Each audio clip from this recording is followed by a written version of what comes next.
Boa tarde a todos, espero que estejam todos bem.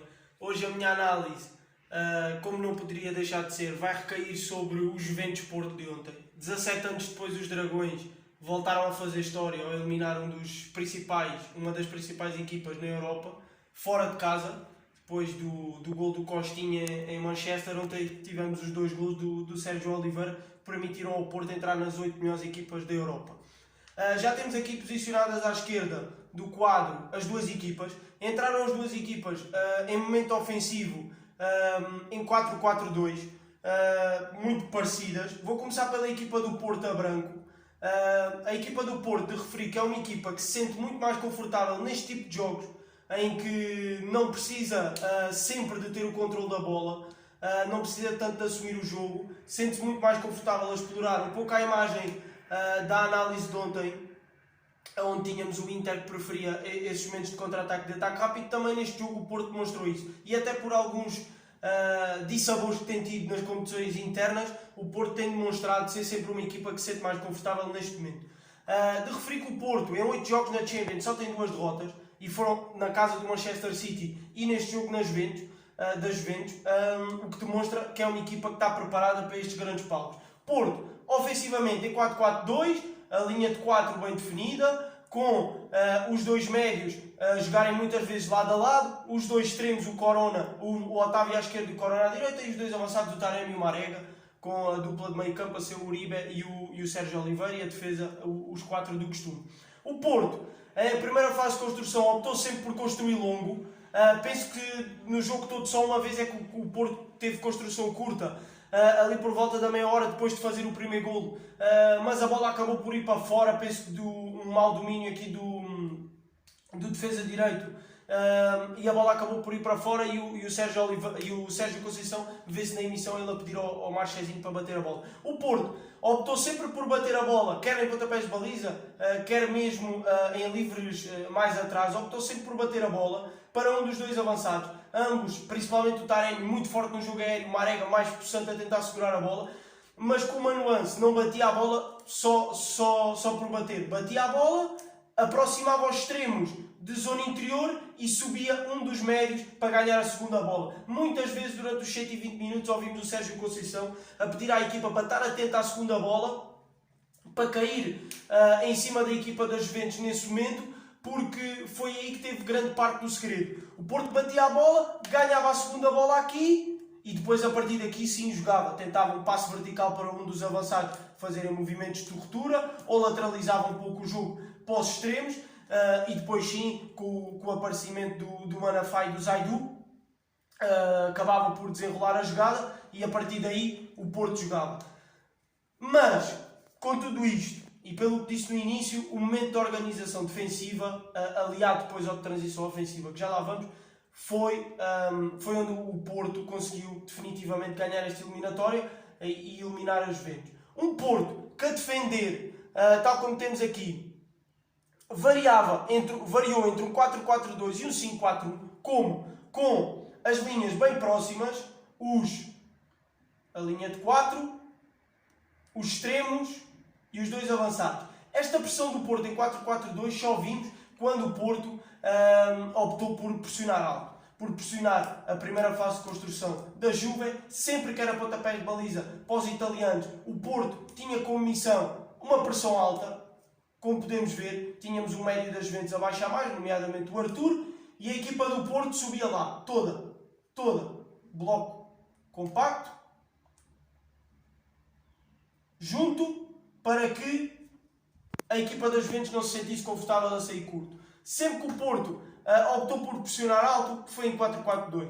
Extremos a colar nos laterais, os avançados a colar lá à frente, os médios, pressionava o Arthur, nomeadamente o Sérgio Oliveira, o Uribe, ficava numa diagonal mais recuada a tapar o Rabiot, os centrais sempre a diminuir este espaço entre setores, e o Porto raramente deixou a Juventus sair confortável. Nos momentos em que a Juventus tinha mais bola e durante, nomeadamente mesmo na primeira parte, quando conseguiu ter mais jogo, o Porto, sem problema nenhum, baixava as suas linhas, mas aqui com uma nuance, com uma linha de 5, como Corona. Grande jogo do mexicano a juntar à linha de 4 defensiva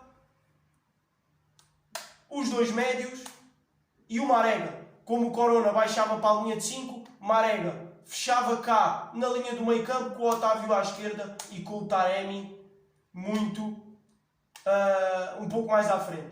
O Porto conseguia não só diminuir o espaço interior entre setores, muito forte, com um 5-4-1 claramente definido. Este espaço aqui nunca foi muito explorado pelas Juventus, porque o Porto também jogou sempre com o bloco mais baixo, havia pouco espaço para explorar nas costas da linha defensiva, e depois com este espaço entre setores a nunca ser aproveitado pela equipa italiana. De referir que o Porto, depois do Taremi ser expulso, a partir do minuto 54, logicamente que teve algumas dificuldades e foi aliando um 5-4-0 com um 5-3-1, com o Marega a ficar mais na zona central do ataque e estes homens sempre a balancear muito, com a linha de 5 sempre muito bem, sempre muito fixa. De destacar também claramente o jogo do Marquezine, as poucas vezes que a Juventus conseguiu ultrapassar a última linha do Porto, esteve lá para brilhar e ajudou muito o Porto. Foi isto, o Porto controlou o espaço interior, controlou as subidas dos laterais e dos extremos da Juventus, já vamos ver também como é que a Juventus comportou, e conseguiu claramente ser uma equipa sempre equilibrada. Muito rapidamente, a Juventus,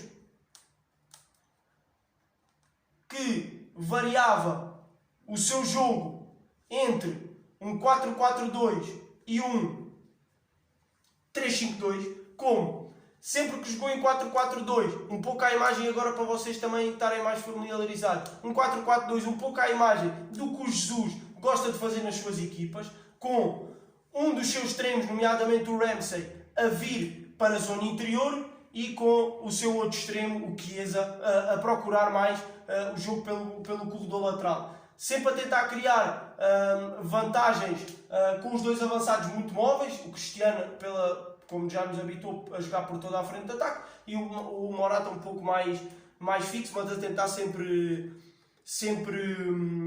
aquelas diagonais curtas nas costas da linha defensiva. A Juventus alternava este 4-4-2, que nunca funcionou muito porque o Porto, como joga também 4-4-2, conseguia sempre encaixar bem, com um 3-5-2, com Alexandre, a lateral esquerda, a defender, a juntar à linha dos dois centrais, Quadrado projetado à direita, Chiesa à esquerda, os dois médios, o Arthur e o Rabiot, a jogarem muito lado a lado, Ramsey a tentar explorar, nunca o conseguiu, é da verdade, as costas dos dois médios do Porto e os dois avançados muito móveis na frente. O Porto, também com esta linha de 5, conseguiu sempre condicionar a Juventus. Este 5-3-2, porventura, não se justificava neste jogo, porque o Porto, mesmo na primeira parte, quando tinha 11 homens, deixou a Juventus construir lá muitas vezes, e depois, quando o Taremi é expulso, a partir daqui então ainda se justificava menos construir a 3. Dizia, a minha desilusão para as Juventus neste jogo vai no momento em que o Taremi é expulso e o treinador Pirlo da Juventus não teve a capacidade de perceber que só conquistando este espaço à frente entre a defesa, entre a linha defensiva do Porto e a linha média, é que conseguia causar desequilíbrios. E nunca conseguiu ter a visão de retirar um destes três homens, porque simplesmente não era preciso. O Porto muitas vezes defendia em 5-3-1 ou mesmo em 5-4-0 e não tinha ninguém a pressionar estes dois homens, com dois médios para construir mais três centrais. Nunca teve a capacidade de retirar este homem e de meter mais um homem para aqui. Não digo mais um avançado, porque não é por uma equipa ter mais avançados que cria mais perigo, mas principalmente um homem para explorar esta linha. Por volta do minuto 75, o Pirlo até tira um dos centrais, mas acaba por meter outro, tira o Bonucci e mete o De Ligt e pronto, foi exatamente a mesma coisa, só uma troca por troca. De referir que ainda a minha desilusão maior para a Juventus vai, não só pelo jogo pachorrento que fez, mais uma vez esta época a equipa italiana não conseguiu arranjar forma de desequilibrar a equipa adversária. Muito pouca intensidade, uma circulação muito devagar, só conseguiu constituir vantagens nos extremos. Quando utilizou o jogo pelos corredores, com alguns cruzamentos para a área, que na minha opinião é a ação, o cruzamento. Logicamente, se tivermos um David Beckham a cruzar e um Jardel na área para cabecear, as probabilidades aumentam, mas a ação do cruzamento é sempre uma ação muito aleatória, em que é preciso muita coisa correr bem para que seja golo. É uma ação que também favorece os centrais, principalmente porque estão de frente para o lance, e o Pepe e o Mbemba nesse aspecto estiveram muito bem a limpar quase todos os lances. De referir uma coisa que eu ainda não referi nas minhas análises e que este jogo ficou bem patente, este jogo do Porto ficou bem patente, e é algo que eu gostaria de referir antes de terminar, que é os indicadores de pressão. Os indicadores de pressão são ações da equipa contrária que indicam à nossa equipa qual é o momento certo para pressionar e para sair na pressão de uma forma coletiva e organizada. E o Porto soube interpretar isto de uma forma excelente. Os indicadores de pressão do Porto eram, mesmo quando tinha as linhas mais recuadas no seu 5-4-1, sempre que uma bola, principalmente dos médios, entrava ou para o guarda-redes, Chesney, ou para um dos centrais, mas que aparecia muito recuado, por vezes o Bonucci, ou o passe não saía tão bem, a bola ia muito para trás e o Porto acabava por reagir, subindo as suas linhas. Este era claramente o indicador de pressão, a equipa pressionava e obrigava as Juventus a bater e ganhava a bola de frente. Outro, quando um passe para trás, saía uma recepção defeituosa. Muitas vezes o Quadrado e o Chiesa a baixarem para receber uma bola dos médios. A linha do Porto cá, uma bola dos médios para lá, a recepção saía mal, logo o Otávio na esquerda, ou o Corona, ou um dos médios a morder e a tirar a capacidade das Juventus ter bola. O Porto foi sempre uma equipa que incomodou o adversário, nunca deixou os Juventus jogar à vontade, e estes indicadores de pressão foram sempre muito importantes. Para terminar com o meu destaque individual, é difícil destacar um jogador. Claramente Marchezinho e o Pepe, também o Mbemba, foram fundamentais nesta passagem, nesta derrota, mas que permitiu a passagem do Porto. Mas eu, se tivesse de destacar um jogador, destacava Sérgio Oliveira. Grande jogo do médio do Porto, capacidade física enorme, muito forte. Numa primeira fase juntamente com o Uribe, depois com o Gruitch, a interpretar os momentos em que devia sair à pressão, os momentos em que devia segurar, os momentos em que podia ter bola, reforçar só aos 45 minutos de jogo. O Sérgio Oliveira não tinha um passo falhado, o que num jogo de transições como privilegiou o Porto a sair de uma forma muito vertical na frente, é difícil num jogo na casa das Juventus, e por isso tenho de destacar o Sérgio Oliveira, muito forte também pelos 2 golos. Na minha opinião, o médio português acabou por guardar o seu lugar na convocatória para o próximo europeu de Fernando Santos com este jogo.